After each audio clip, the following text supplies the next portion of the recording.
that lives in North Mariana Beach, and I sometimes give him an Aliyah Levi. This year, tonight is sponsored by Shmulik Eagle from Crown Heights. Oh, he sponsors once a month, right? Yeah, he sponsors once a month. He mentioned that. I just saw him in, what do you call it? Hashem should bless him and give him all the brachas in the ruchins. V'gashmi should get all the shpas from the Rebbe HaMashiach. The Rebbe says in the Sichas, the Shabbos, that the leader of the generation is everything. And everybody gets all the brachas from him. Also, it shall be Aliyas Neshama for Mordechai Yehuda ben Mordechai Natan. Should have Aliyas Neshama. Your side? Your side tonight, yeah. I was supposed to go there, but I couldn't make it. Let me see if I can get hold of something that can hold this.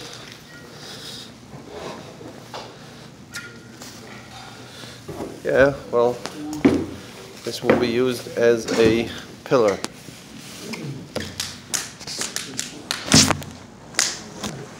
Chimchim is hungry. Okay. All right. Oh, yeah, thank you. Thank you.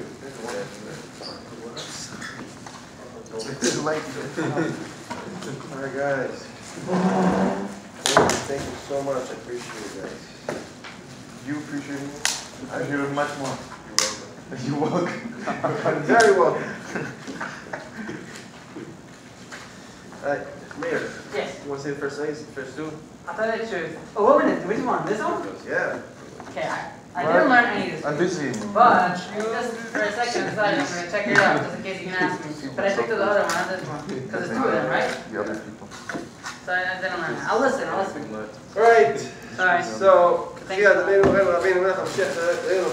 HaMashiach starts off by saying, the Rebbe will talk about his wife, of blessed memory, Rebbe Eyal Elkayam,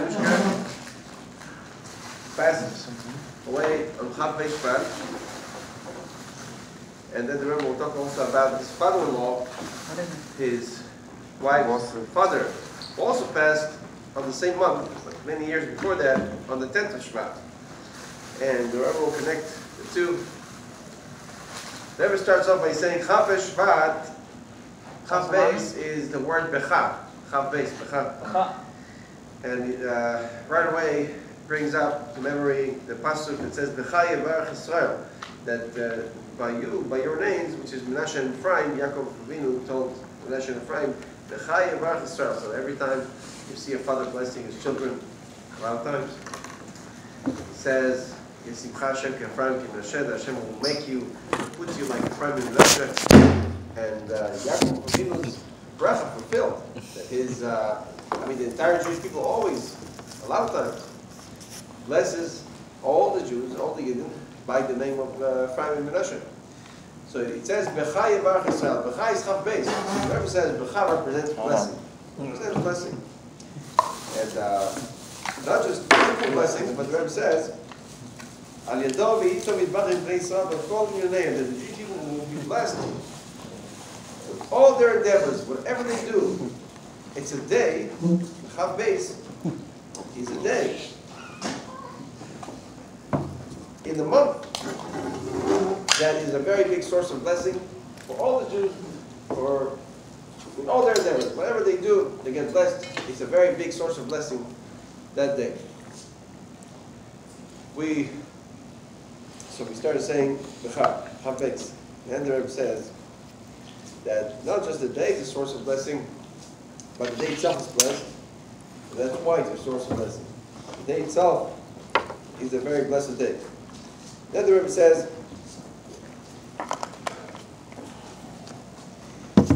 that the Rebbetzin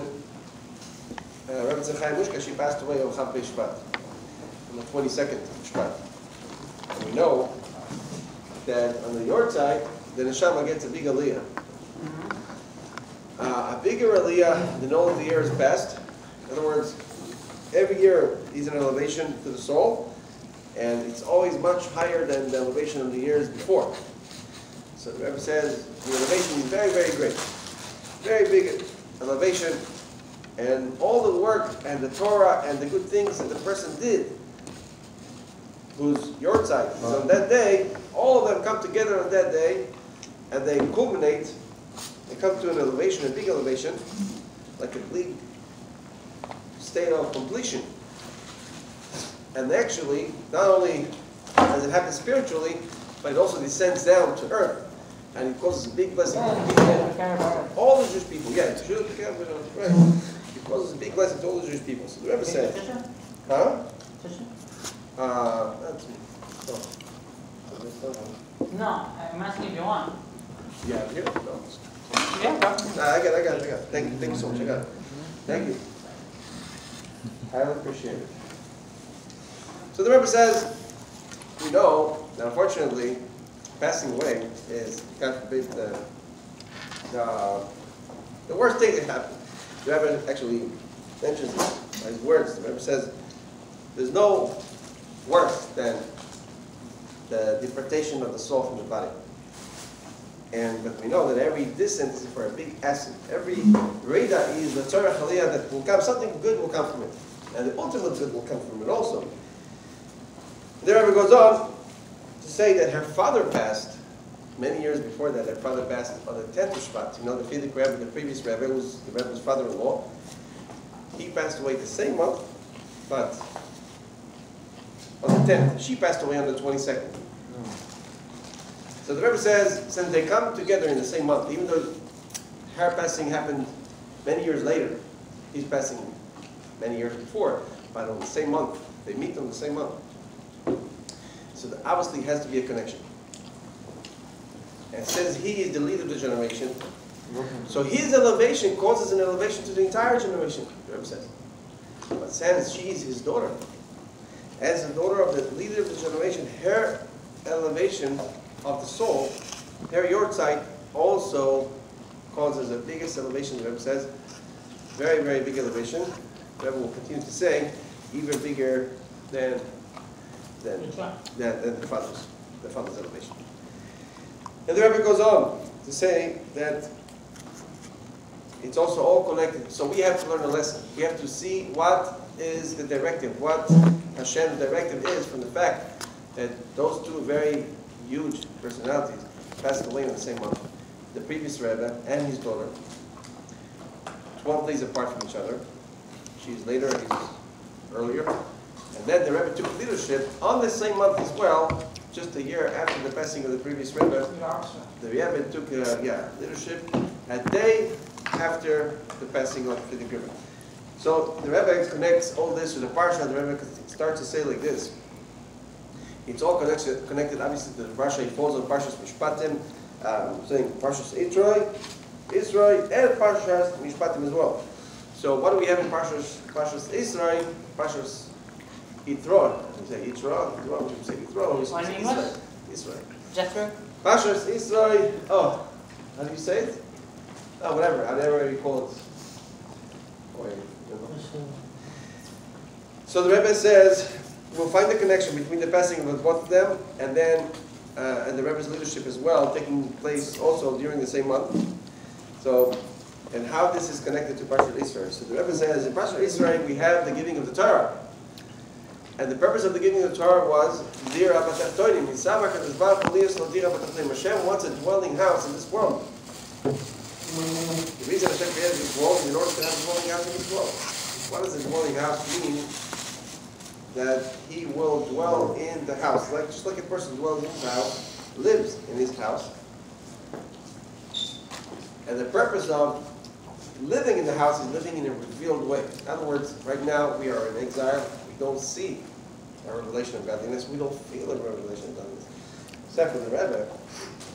And the Rebbe really is the biggest revelation of godliness there is on earth. So, from the Rebbe himself. But otherwise, in the world, when we're outside the world, we're on Shlichus, or we're here in Miami, or wherever we are in the world, we don't feel, we don't see physically a revelation of godliness. Mashiach will come, Hashem will be revealed. Hashem will actually be revealed in the most open way possible.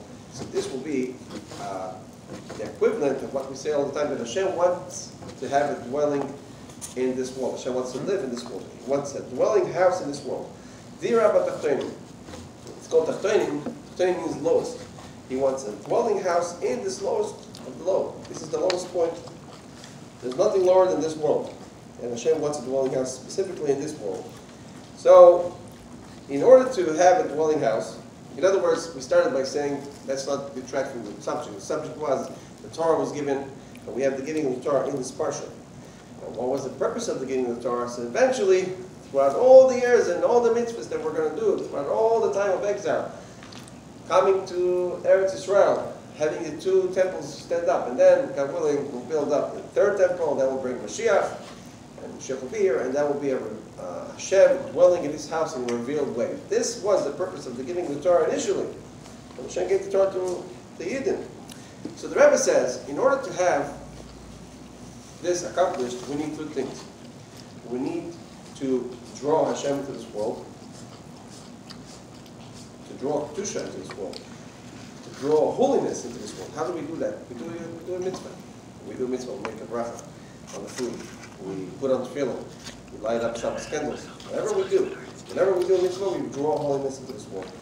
Matan Torah, when the Torah was given, before the Torah was given, there was a barrier between the upper and the lower. If we did the mitzvah, it would not affect this world. It would just stay up there, like on a spiritual plane somewhere, and would not affect this world. When the Torah was given, this barrier, this partition, this mechitza, is taken off. Now, Kedusha, holiness, can actually penetrate, come to this world, and make this world holy. It happened on the mountain where the Torah was given, on Mount Sinai. Hashem revealed to the Jewish people, and the revelation was so great. It says, no bird, how do you say, chirped?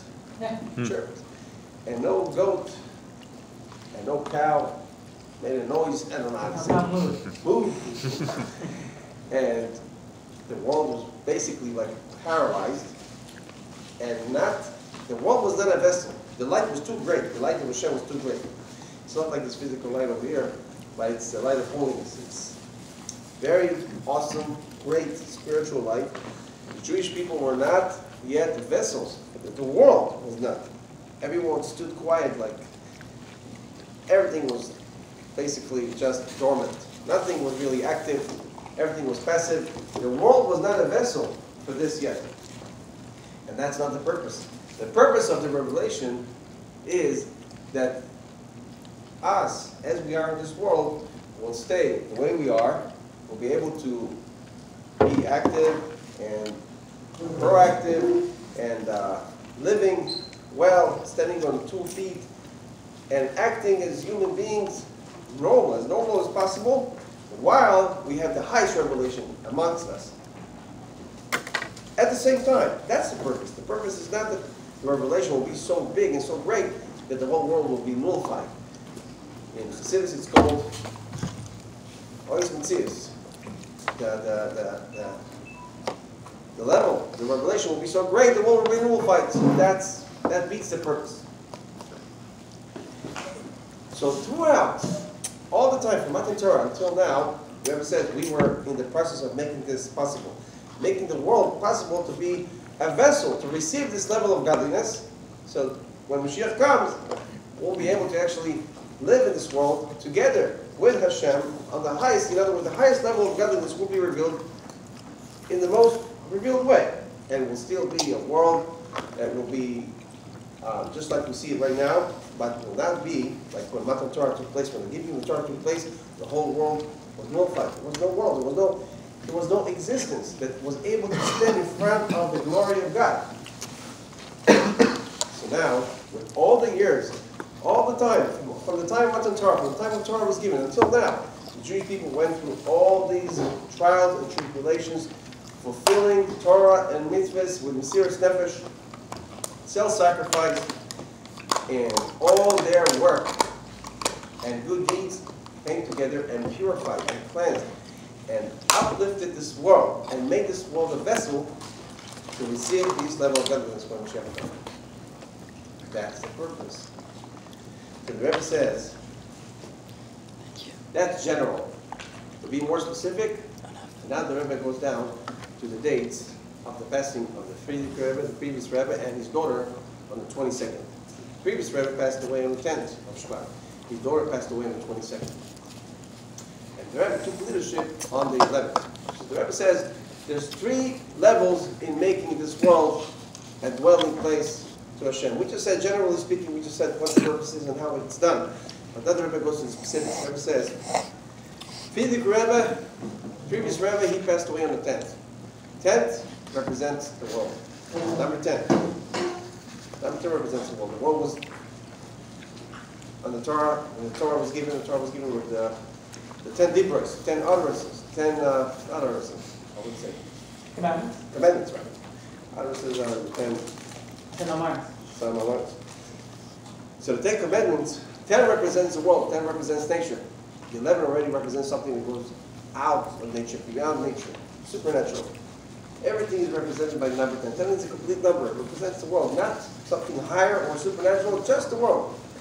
The Fidik Rebbe, he passed away on the 10th. He prepared the world. The Rebbe says like this.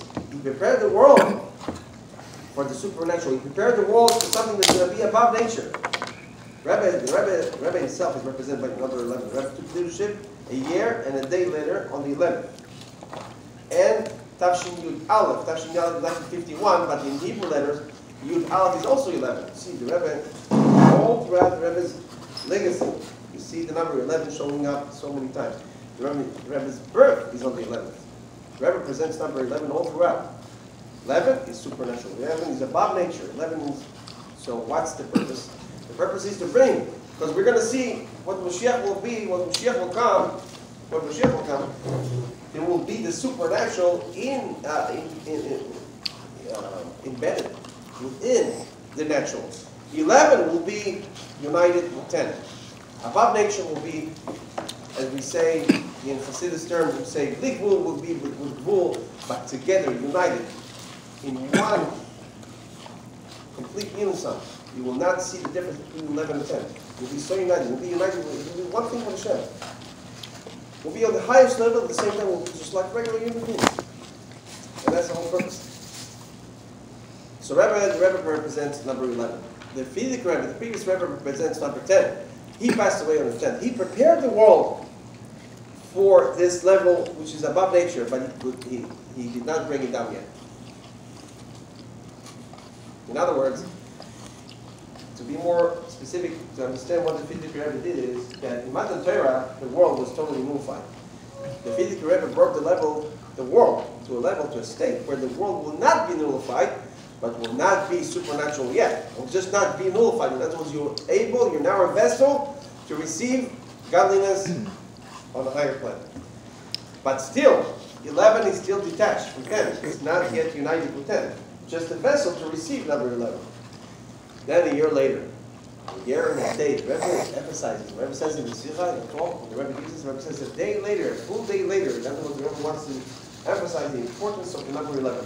The Rebbe took leadership. The Rebbe representing number 11. And now the Rebbe, all throughout the leadership, the Rebbe literally says in the Sikha, you read the Sikha and you see it yourself. The Rebbe says this is a continuation of the leadership of the previous Rebbe, but now the supernatural, above nature level of godliness now penetrated and is already within the world. We see the Rebbe's leadership, we see how the Rebbe is acting, we see how the Rebbe goes about himself. And the Rebbe said that even though we don't feel it, but the holiness already penetrated the world to the point where holiness and the world now are becoming like they merged, completely merged, becoming one thing. We see it on the birthday of the Mikkel Rebbe, the son of the Alter Rebbe. But the Rebbe says that the world and the spiritual plane and the physical plane have been united, completely united together, but not in the most complete fashion. The Rebbe says that even though the world is together, has already been exposed to supernatural godly powers and supernatural behavior, and number 11 is in effect, but still not 100% united with 10. 10 is included within 11, but it's nullified to 11.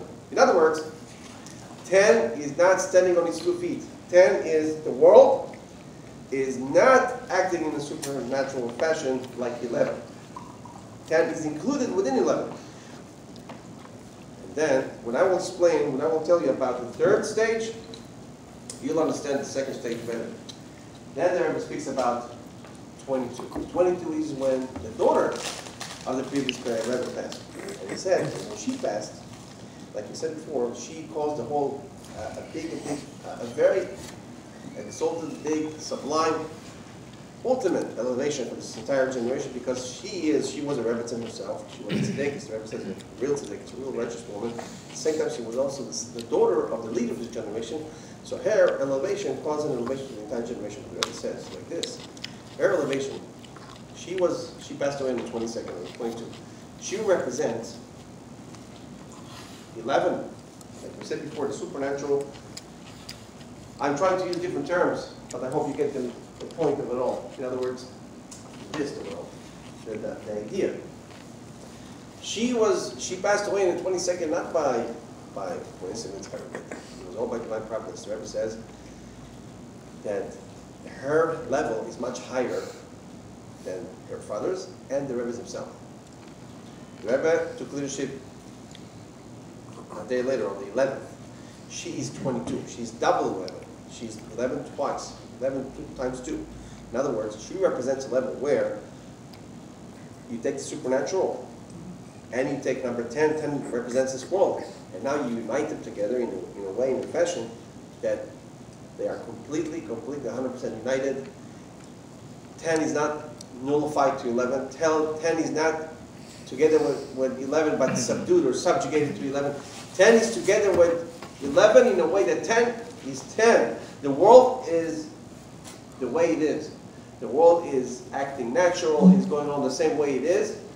So just completely natural, in natural fashion, but at the same time the world contains the highest levels of godliness and is able to extend them completely in a very calm, tranquil, very old-fashioned, laid-back, nothing nullified, nothing out of the ordinary, at the same time containing the highest levels of godliness. That's 22. The Rebbe says that 22 is not just 11 twice, 11 times 2.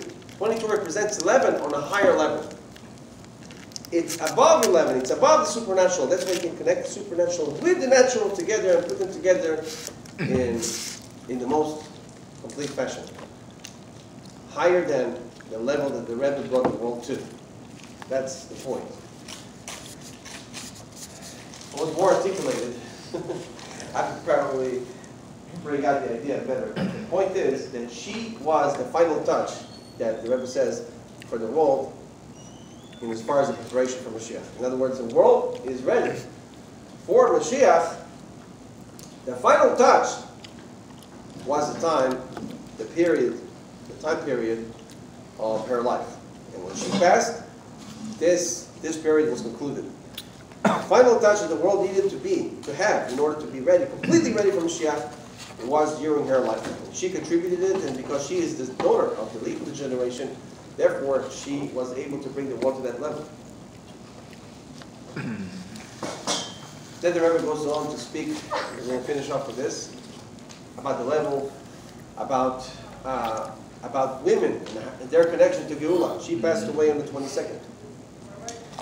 And she's connected to all the women, the whole generation, but specifically to the women of our generation, who are named after her, who walk in her ways, who emulate her behavior and do what she did, and show a living example of what she was. And the Geula is specifically connected to women, there it says, because it says, the merit of righteous women, we left Egypt, and the merit of righteous women, we will leave also this present exile. And what's so special about the connection of women to redemption? So the Rebbe says that we see the Torah says the woman makes the house much nicer. In other words, no matter how complete and nice the house is, and how big and beautiful it is, the woman makes it bayis na'eh. The Rebbe says use the word na'eh because that's what the Gemara Brachos uses.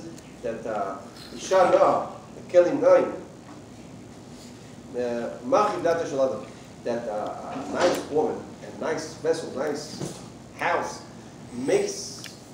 broadens the mind of a person.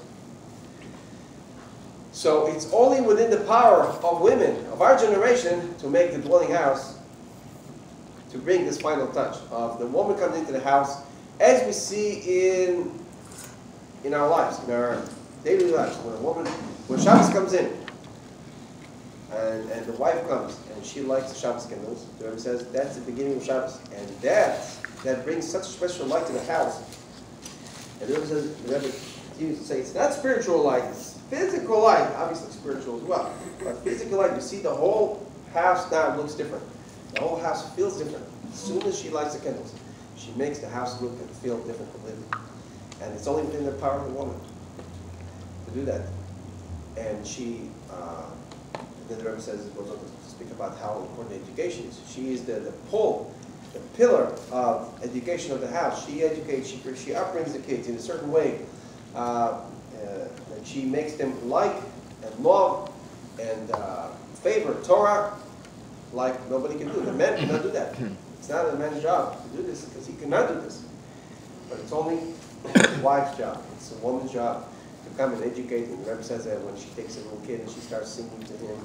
All this that I'm saying right now is in the Rebbe's book right now, but it's much nicer to see it inside what I'm saying, but I'm just saying it outside like a very strong manner.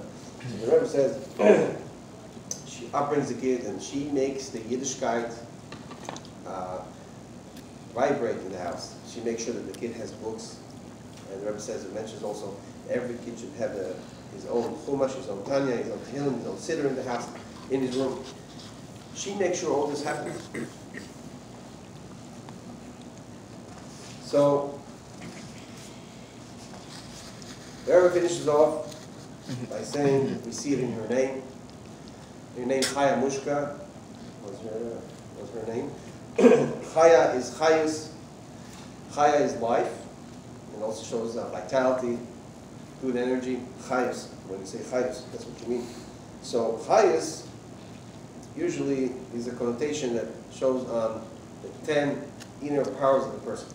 Chayus, how do you have your Chayus? How do you have your life? How do you have your activity? What brings out the person is inner powers. And powers are usually 10 powers. Within the neshama there's 10 powers. And then there's powers that are actually higher than the 10. They're, so to speak, encompass, surround. They're higher than the 10 powers that the person has. Those are called makif. Not panimi makif. Surrounds, but it doesn't really surround. It just means that it's higher than the 10 powers. And doors are ratzon and tanug. And mushka, chaya mushka means smell. The Rebbe says that smell is connected to the neshama, to the higher levels of the neshama. And chaya mushka was her name, to show that both things, both aspects of the soul, inner aspects of the soul, and the aspects that are higher than the usual strength of the soul, whatever, they come together in one person, they come together in one name to show she was able to bring the natural and the supernatural together, combined in one abode, one dwelling place in this world. That was her power. And it's all represented by her name, because her name combines those two aspects.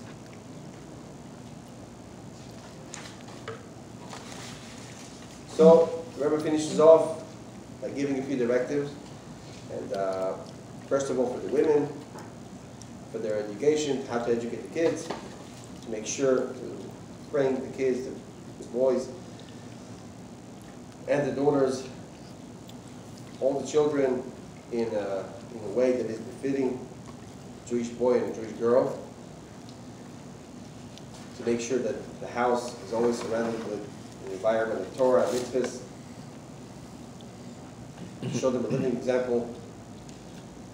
That's a directive for the women, and then for us, the men.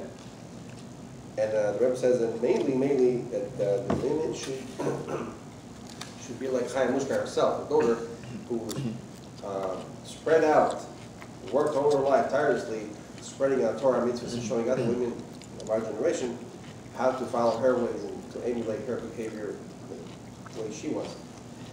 And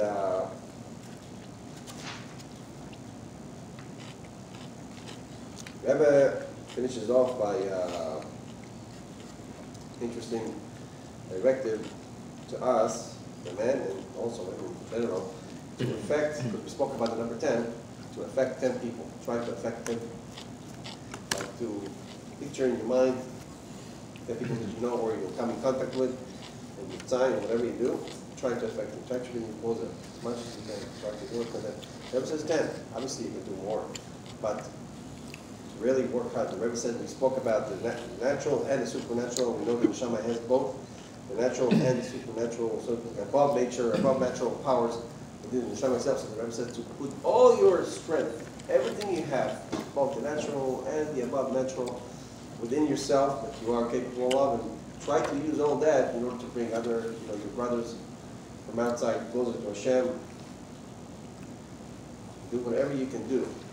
A person has to eat kosher, a person has to daven, a person has to learn.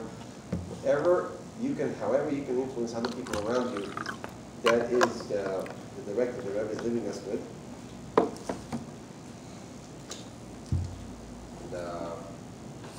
And the Rebbe speaks about that. The Rebbe says that all this already should take place. And we should see before Harry Yortzeit already everyone living to the Gula, Thank you